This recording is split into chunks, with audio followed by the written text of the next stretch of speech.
오늘 우리에게 주신 하나님의 말씀은 마태복음 7장 7절에서 8절, 우리가 잘 알고 있는 말씀입니다. 함께 읽겠습니다. 구하라 그리하면 너희에게 주실 것이요, 찾으라 그리하면 찾아낼 것이요, 문을 두드리라 그리하면 너희에게 열릴 것이니 구하는 이마다 받을 것이요, 찾는 이는 찾아낼 것이요, 두드리는 이에게는 열릴 것이니라. 아멘. 구하라 그리하면 너희에게 주실 것이요, 찾으라 그리하면 찾아낼 것이요, 문을 두드리라 그리하면 너희에게 열릴 것이니 구하는 이마다 받을 것이요, 찾는 이는 찾아낼 것이요, 두드리는 이에게는 열릴 것이니라. 아멘. 이 말씀은 우리가 신앙생활하면서 저도 어렸을 때 이 말씀을 암송했습니다. 구하라, 찾으라, 두드리라. 근데 실상 무엇을 구해야 되는지, 무엇을 찾아야 되는지, 무엇을 두드려야 되는지는 잘 몰랐습니다. 그냥 막연한 말씀이었습니다. 오늘 이 말씀으로 우리가 무엇을 구할 것인가? 우리에게는 필요한 것이 많이 있습니다. 건강도 필요하고, 또 경제적인 것도 필요하고, 사회적인 안정도 필요하고, 국가적인 평화, 세계적인 평화도 필요합니다. 많습니다. 지극히 많습니다. 굉장히 많습니다. 우리가 아이들을 가르칠 때 기도하는 법을 가르칩니다.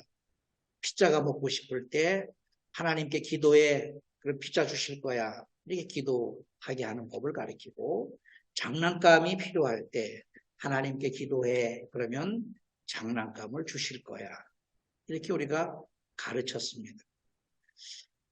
과연 그것이 옳을까요? 우리가 무엇을 구할 것인가? 이 시간 우리 자신을 한번 돌이켜보는 이 시간이 되었으면 좋겠습니다. 결론으로 말하면 우리가 영적 수준만큼 구할 수가 있습니다. 영국에 살고 있는 손자는 배트맨을 좋아합니다. 배트맨을 좋아해서 배트맨과 관련된 장난감을 사고 싶어 하죠. 배트맨. 그래서 농담으로 하나님께 기도해, 그러면 하나님께서 그 장난감을 주실 거야. 근데 신기하게 굉장히 비싸거든, 장난감들이. 그런데 신기하게 다른 사람들로 하여금 그 배트맨 장난감을 보내왔습니다. 그러니까 영적 수준만큼 우리가 구할 수가 있는 거예요. 우리가 어린아이처럼 날마다 배트맨 장난감 주세요, 이렇게 우리가 구할 수는 없지 않겠습니까? 과연 우리의 영적 수준이 어느 정도 있을까? 우리 자신을 한번 돌이켜보는 시간이 되었으면 좋겠습니다. 마태복음 말씀에 구하고 찾고 두드리는 성경적 약속이 있습니다. 그 약속은 바로 요한복음 14장에 말씀하고 있습니다. 너희가 내 이름으로 무엇을 구하든지 내가 행하리니 이는 아버지로 하여금 아들로 말미암아 영광을 받으시게 하려 함이라. 내 이름으로 무엇이든지 내게 구하면 내가 행하리라. 여기에 무엇이든지 우리 손자 다혜리의 배트맨 장난감도 포함되겠죠. 그러나 그 아이가 점점 신앙이 성숙해지고 인생의 나이가 들어가면서 이제는 배트맨 장난감을 구하기 위해서 하나님께 기도하지 않을 것입니다.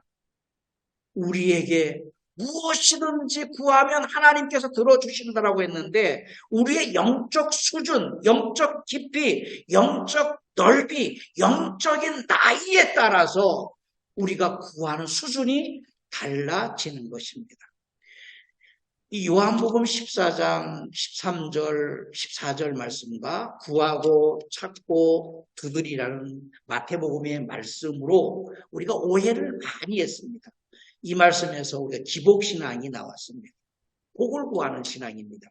기복신앙이란 복을 기원함을 목적으로 믿는 신앙입니다. 하나님을 믿는데 우리에게 필요한 것을 얻기 위해서 하나님께 기도하고 하나님께 예배하는 것입니다. 신앙 대상인 하나님의 뜻을 추구하기보다는 우리의 자신의 형통과 소원 성취와 입신 양명, 무병장수와 자손 번영 등을 위해서 하나님을 찾는 것입니다. 최고의 목적으로 삼는 초보적이고 현세적 신앙 형태를 가리켜서 기복신앙이라고 우리가 말하고 있습니다. 여기서 말하는 복이란 재물, 무병장수, 내세의 공덕, 자손의 번창 같은 일체 인간의 욕심을 일컫습니다. 이게 필요합니다. 자손이 잘 돼야 됩니다. 우리 자식이 잘 되기를 원치 않습니까? 간절히 기도하지 않습니까? 교인들이 잘 되기를 원해서 날마다 기도하지 않습니까? 좋은 대학 가야 되고, 좋은 친구 만나야 되고, 좋은 집에 안정적으로 살아야 되고, 좋은 신랑, 좋은 신부를 만나야 되고, 좋은 직장에 들어가야 되고, 그것을 위해서 우리가 날마다 기도합니다. 그러나 그것이 만약에 목적이라면 우리의 신앙은 기복신앙에 머물고 있습니다. 이 기복신앙이 번영신학으로 발전을 합니다. 우리나라에는 이 번영신학이 들어왔습니다.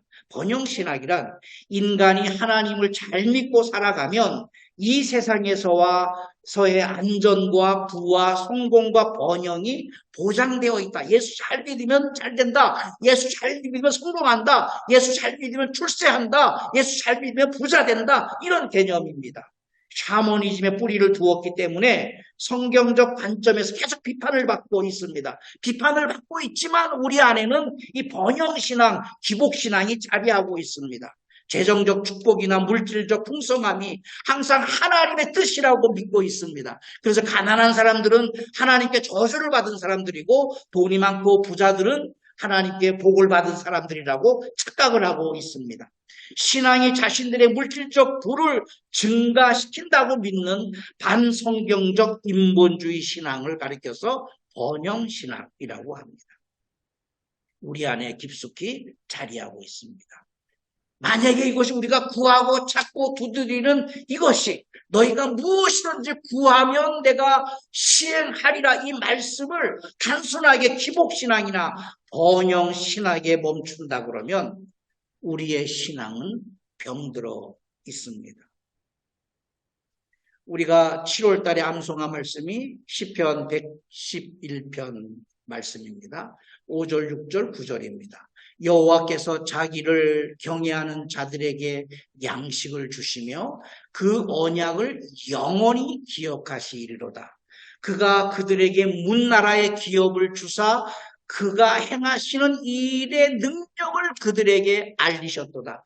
여호와께서 그의 백성을 속량하시며 그의 언약을 영원히 세우셨으니 그의 이름이 거룩하고 지존하시도다. 정말 위대한 말씀입니다. 여기에 다윗의 신앙 고백이 있습니다. 첫째는 이겁니다. 양식을 주시옵소서. 양식을 주시옵소서. 이건 단순한 양식이 아닙니다. 그 양식이 결국에는 하나님의 기업이 되는 겁니다. 양식이 발전하여서 그것이 기업이 되게 해주시옵소서. 그가 그들에게 문나라의 기업을 주사 단순하게 개인적으로 시작한 양식이 이제는 백성을 살리고 나라를 살리고 문화를 살려내는 기업이 되게 하는 겁니다. 그 기업에 머물지 않습니다. 그 기업이 결국에는 영원한 언약을 영원히 세우셨고 그의 이름이 거룩하고 지존하시게 하는 겁니다. 하나님 나라의 기초가 되는 겁니다. 우리가 먹는 일용한 양식이 그것이 하나님 나라의 기업이 되게 하셨고 그 기업이 개인적인 것이 아니라 하나님의 영원한 나라가 되게 하셨습니다. 양식을 주시며 저는 많은 오해를 했습니다. 우리가 예수를 믿으면 세상 사람들보다 뛰어난 삶을 살게 하시리라는 수많은 약속들이 있습니다. 두뇌도 빨리 돌아가는 것이고 기업도 크게 하는 것이고 좋은 대학 들어가는 것이고 맞습니다. 좋은 것이 있습니다. 그런데 단순하게 일용할 양식을 구하는 겁니다. 양식을 구하는 겁니다. 양식을 구한다라는 것은 빈곤입니다. 가난합니다. 절대적 빈곤입니다. 절대적 빈곤. 지금 80억 인구 중에 40억 명이 빈곤에 처해 있습니다. 80억 인구의 전 세계 인구의 절반이 빈곤에 처해 있습니다. 가난합니다. 먹을 게 없습니다. 근데 그 40억 명 중에 또 절반은 절대 빈곤에 허덕이고 있습니다. 그러니까 절대 빈곤이란 말은 이제 죽기를 기다리는 거예요. 먹을 것이 없어서 오늘 있다가 내일 있다가 모레 있다가 그 다음에 죽는 거예요. 죽기를 기다리는 사람들이 그렇게 많이 있습니다. 과연 예수를 믿고 하나님을 믿고 열심히 신앙생활하고 성금하고 봉사하고 헌신하고 이 하는 것이 결국 빈곤에서 벗어나기 위함이냐? 의구심을 많이 가졌습니다. 빈곤이란 절대적 빈곤으로서 객관적으로 결정한 절대적 최저한보다도 미달되는 상태입니다. 이건 굶어 죽는 거예요. 오늘 쌀을 살 돈이 없는 거예요. 먹을 것이 없는 거예요. 절대 빈곤에 허덕이고 있는 거예요. 이 땅에 지구촌에 살고 있는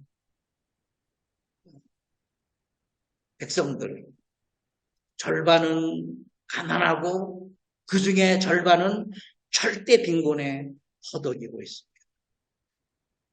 두 번째는 이런 빈곤입니다. 상대적 빈곤입니다. 돈이 없는 게 아니에요. 상대적으로 굉장히 빈곤해요. 야, 누구 집은 뭐 샀더라. 누구 집은 저런 자동차를 샀다더라. 누구는 저런 좋은 백을 샀다더라. 누구는 좋은 양복을 샀다더라. 그래서 나는 충분히 먹고 살 수 있고 충분히 생활할 수 있지만 상대적으로 계속 빈곤한 거예요. 누구는 여행을 갔다더라. 누구는 뭐를 했다더라. 뭘 했다더라. 지금 이 상대적 빈곤 때문에 온 국민이 허덕이고 있습니다. 다른 사람이 하니까 나도 사야 되고 저 사람이 하니까 나도 사야 되고 상대적 빈곤에 허덕이고 있습니다. 우리는 지금 절대적 빈곤에 허덕이지 않습니다. 혹은 우리는 지금 상대적 빈곤에 허덕이고 있습니다. 어디 갈 때 옷이 없는 거예요. 누굴 만나러 갈 때 옷이 없는 거예요. 상대적 빈곤이에요. 옷이 왜 없습니까? 그냥 이 옷 입고 가면 되는 거죠.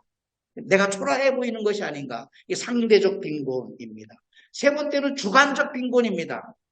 첫 번 빈곤은 절대적인 빈곤이 먹을 게 없어요. 그래서 먹을 게 없으니 굶어 죽는 거고, 두 번째는 상대적 빈곤입니다. 왜 우리 집은 가난할까? 왜 우리는 좋은 자동차가 없을까? 뭐 이런 상대적 빈곤입니다. 세 번째는 주관적 빈곤이에요. 개인적으로 느끼는 빈곤이에요. 내가 생각하는 이상형이 있어요. 내가 생각하는 수준이 있어요. 돈이 얼마가 있어야 된다. 재산이 얼마가 있어야 된다. 거기에 다다르기 전까지는 계속해서 우리는 가난하다라고 생각해요. 빈곤이라고 생각을 해요. 주관적 빈곤으로서 자신이 충분히 갖고 있지 않다라는 거 느끼는 것입니다. 양식을 주시며 시편 115편 5절에 여호와께서 자기를 경외하는 자들에게 양식을 주신다. 다윗은 이렇게 찬양으로 고백을 했습니다. 여기서 이제 일용할 양식입니다. 이 양식은 일용할 양식을 우리가 주기도문에 늘 고백을 하죠. 마태복음 6장 11절에 오늘 우리에게 일용할 양식을 주시오. 일용할 양식을 우리가 오해하면 안 됩니다.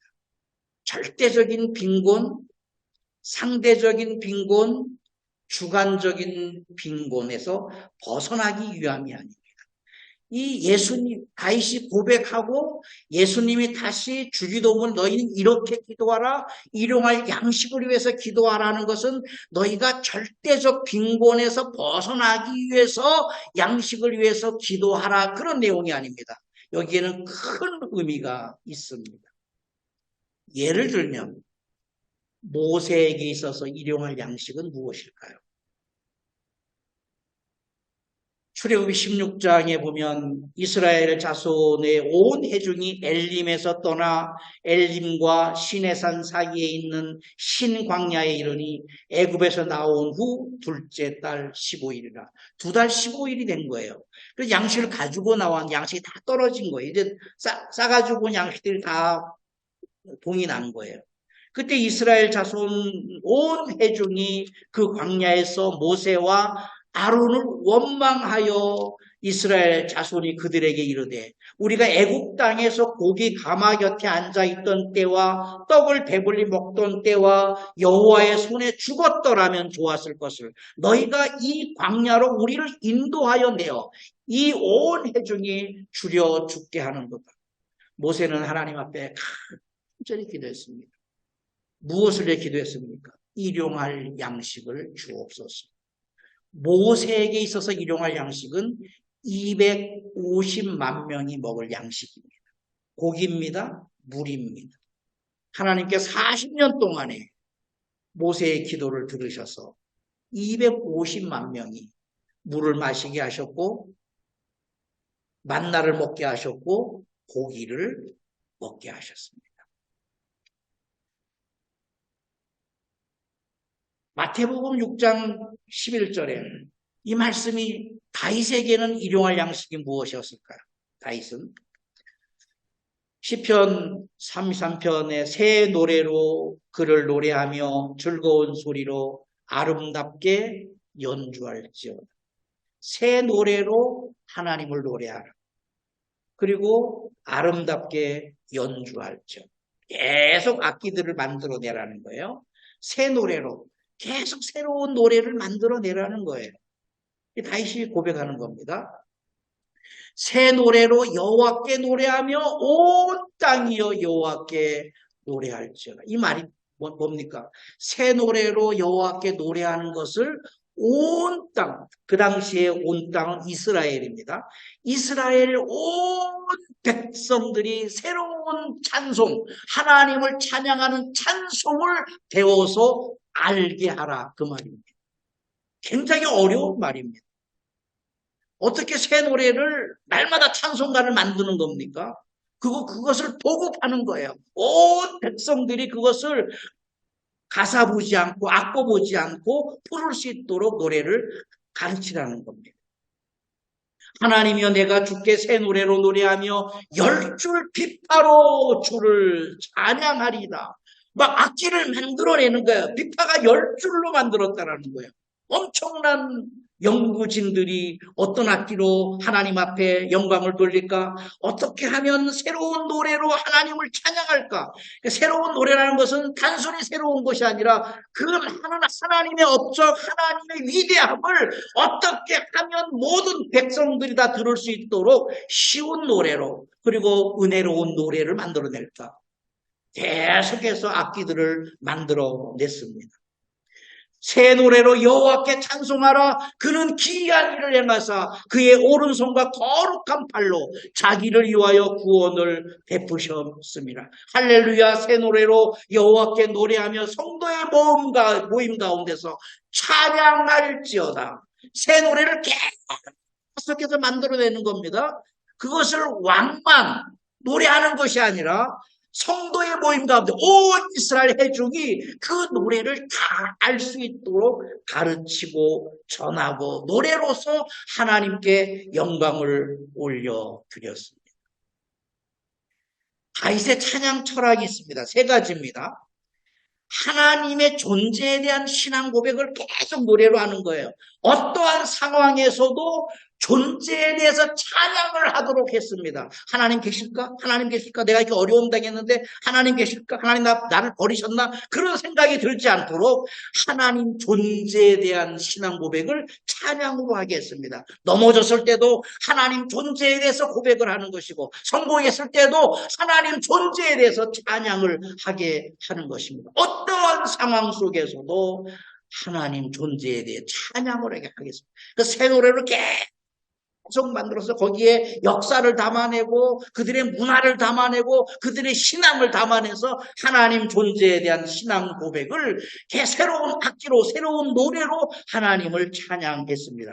2번째는 하나님이 어떤 일을 하셨느냐. 하나님 존재에 대해 찬양했으면 이제 하나님이 어떤 일을 하셨느냐.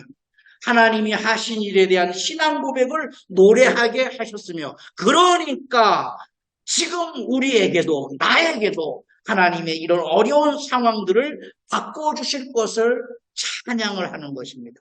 하나님을 찬양을 하는 것입니다. 3번째 신앙 고백입니다.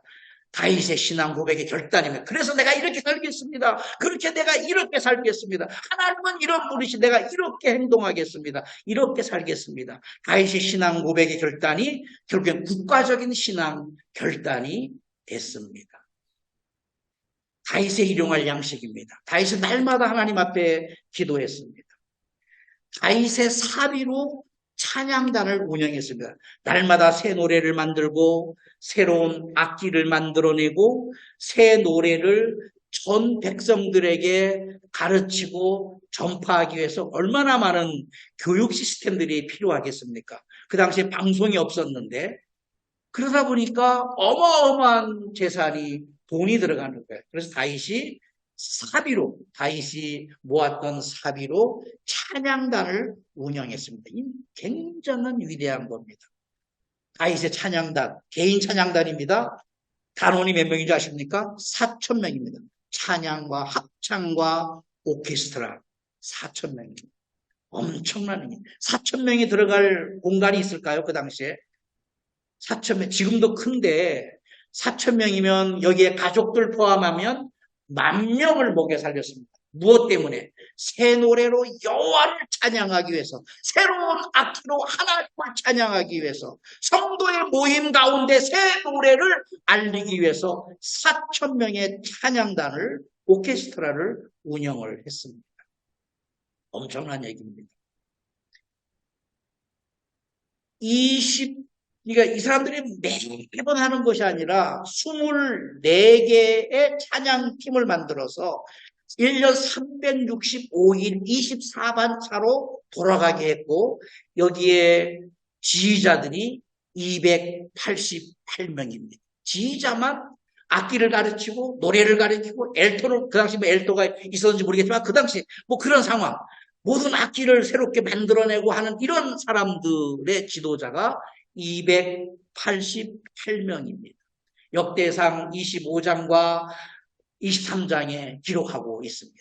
다윗의 일용할 양식입니다. 물론 이외에도 엄청난 일을 하셨지만 하나님을 찬양하기 위해서 다윗의 전 재산을 다 쏟아부어서 하나님 앞에 날마다 새 노래로 하나님을 찬양하고 그리고 아름다운 악기로 연주하게 하셨고 그것이 온 회중 이스라엘 백성들이 다 알 수 있도록 가르쳤다라는 것입니다. 다윗의 일용할 양식입니다. 다윗은 정말 위대한 사람이에요. 하나님의 존재에 대한 신앙 고백, 하나님이 하신 일에 대한 신앙 고백, 다윗의 신앙 고백의 결단. 그것이 오늘 우리가 시편 150편을 읽는 그것을 기록한 것을 우리가 보는 겁니다. 일용할 양식 오병이어가 있습니다. 이스라엘의 오병이어 교회의 모자이크입니다. 현대판 오병이어입니다. 누군가가 이렇게 오병이어의 그림을 그렸습니다. 한 소년의 식사가 주님께 드려졌을 때 남자만 5,000명 배불리 먹고 12광주리를 남겼다. 왜 12광주리일까요? 제자들이 12명이기 때문에 그렇습니다. 만약에 제자들이 100명이면 100광주리를 남겼을 거예요.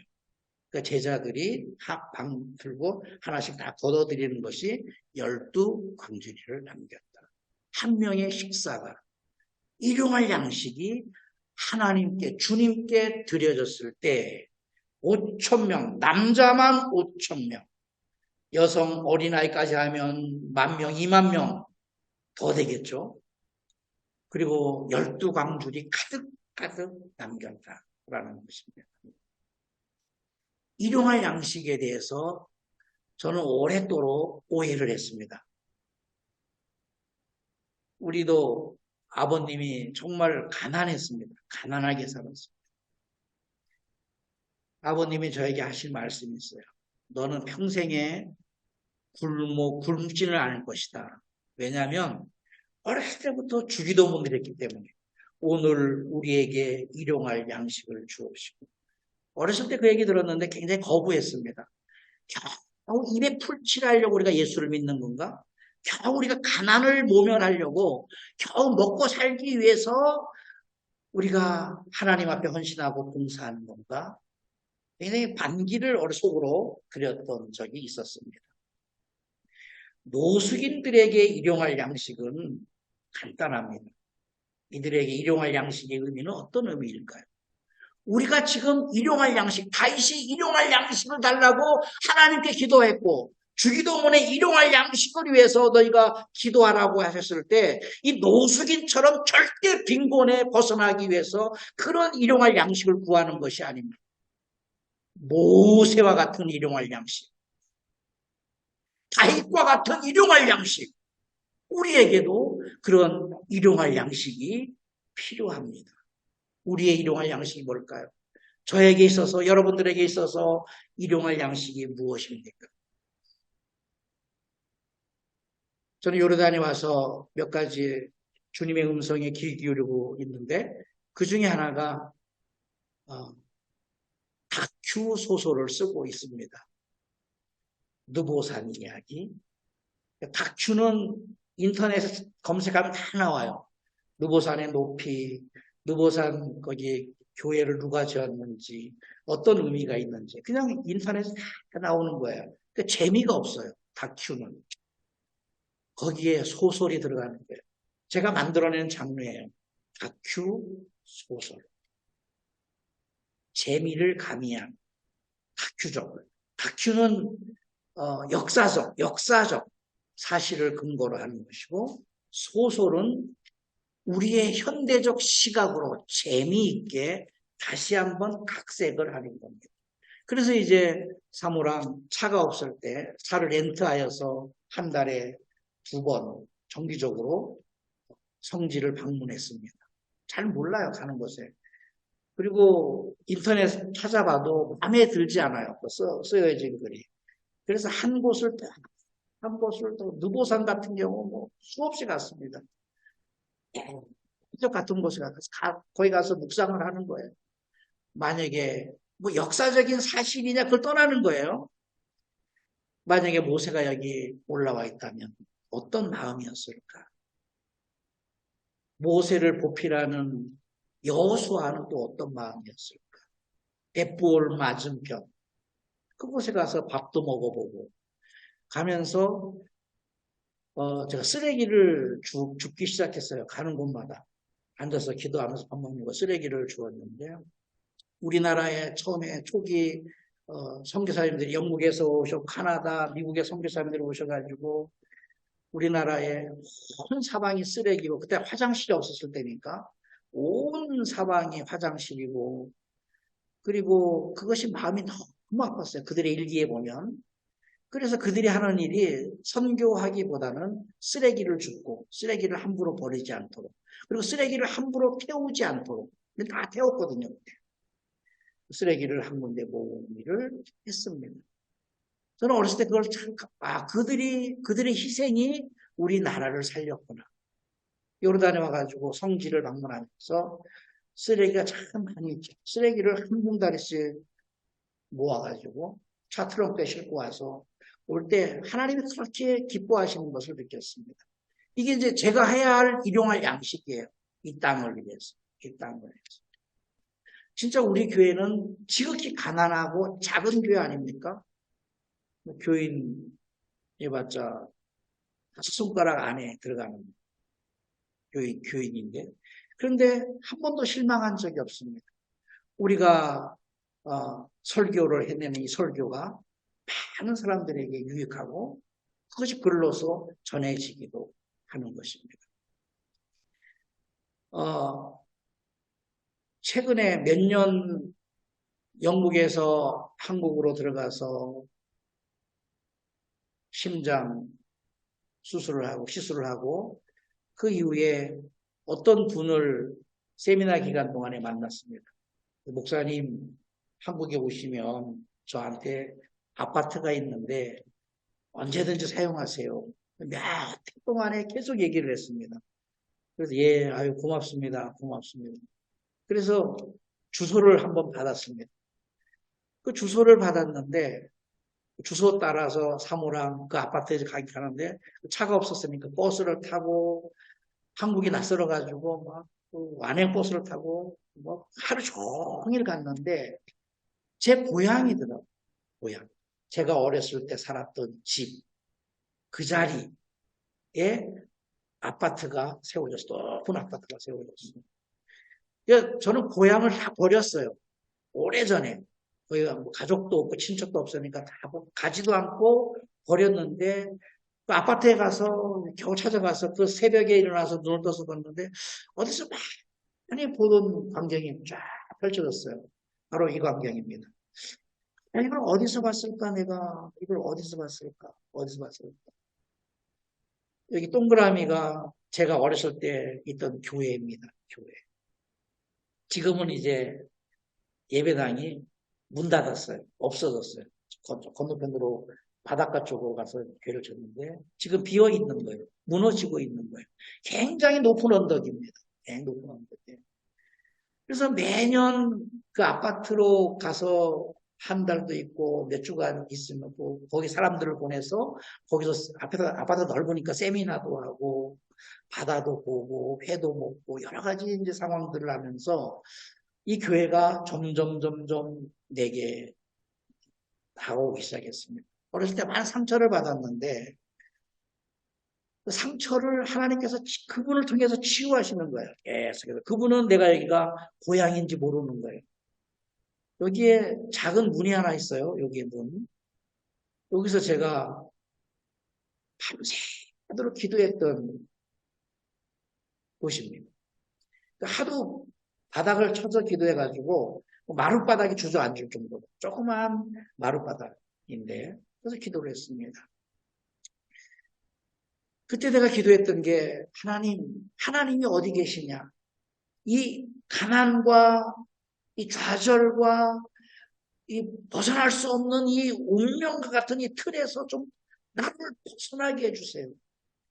간절히 기도했습니다. 꿈을 나에게 주십시오. 그래서 하나님께서 이곳을 계속 방문하게 하셨어요. 본의 아니게. 내가 안 가면 또 왜 아파트 사용 안 하시냐고 사용하게 하고. 그래서 계속해서 지난 올해도 거의 아파트를 거의 한 달간 사용하면서 병원에 왔다 갔다 한 적도 있었습니다. 그래서 하나님께서 나에게 이런 단어를 주셨어요. 예배당을 매입해라. 꿈꾸는 동산 도서관을 만들고 싶다. 이건 내 인생의 일용할 양식이에요. 물론 여기에 돈이 얼마나 들었는지, 이 땅값이 얼마나 가는지, 이게 지금 여기에 뭐 어떤 상황이 저는 몰라요. 제가 자동차가 생기고 몰고 다니면서 하나님 이 양 주실 거면 좀 큰 차를 주시지 왜 이렇게 작은 차를 주셨어요. 제가 막 높은 데 올라가면 멀미하고 막 그랬어요. 작으니까. 그러니까 두 가지를 말씀하셨는데 내가 큰 차를 주면 너 심장마비로 죽었다. 요것 때문에 심장이 막 뛰어가지고 막 그랬는데 또 하나는 구체적으로 내가 얘기하지 않았느냐. 차를 달라 그랬지 차 종을 얘기하지 않았. 그래서 지금 제가 마음에 떠오르는 차종이 하나 있습니다. 그 지금 말씀드리면 허황된 꿈과 같아서 그래서 사모한테 얘기했어요. 목사님 댁 갔다 오는데 그 차가 딱 앞에 있길래 내가 저 차를 마음에 두고 있다. 그랬더니 차 큰 차고 저거 얼마나 가냐. 가격은 무슨 문제가 있습니까? 제가 500만 원짜리도 못 사는 거예요. 내가 할 수 있는 건 아무것도 없어요. 100만 원짜리도 못 사고 500만 원짜리도 못 사고 1억짜리도 못 사고 10억짜리도 못 사는 거예요. 하나님께서 주셔야 되는 거예요. 이것은 내 개인을 위한 것이 아니라 나에게 필요한 일용할 양식을 위한 겁니다. 그 개인적인 일용할 양식이 기업이 되고 하나님 나라로 발전을 하는 것입니다. 여러분들은 일용할 양식이 무엇입니까? 일용할 양식은 절대적인 이 말씀은 많은 사람들이 해석을 했습니다. 기독교인들은 절대 청빈해야 된다. 이 말씀은 절대로 일용할 양식만 먹고 내일 먹을 것 없고 또 내일 양식을 구해서 내일 먹고 그 다음날 양식 구해서 그 다음날 먹고 이런 얘기가 아닙니다. 절대 빈곤에서 벗어나고 청빈한 삶을 살라는 이야기가 아닙니다. 우리의 문제는 이것입니다. 야고보서 2장, 야고보서 5장에 기복신앙, 번영신앙을 주장하지만 우리의 일용할 양식은 기업을 만들어내는 겁니다. 아멘. 100명이 될 수 있고 1000명이 될 수 있고 제가 존경하는 분이 한 분 계십니다. 김우중 회장님 굉장히 존경을 했습니다. 그분이 청문회 때 대우가 망하기 전에 청문회 때 그리고 대우가 이제 망했는데 이런 청문회를 본 적이 있습니다. 자동차, 대우에서 만들어낸 자동차를 한 대를 팔면 38,000원이 남는데요. 외국에 팔면 38,000원. 4만 원이 안 되는 거예요.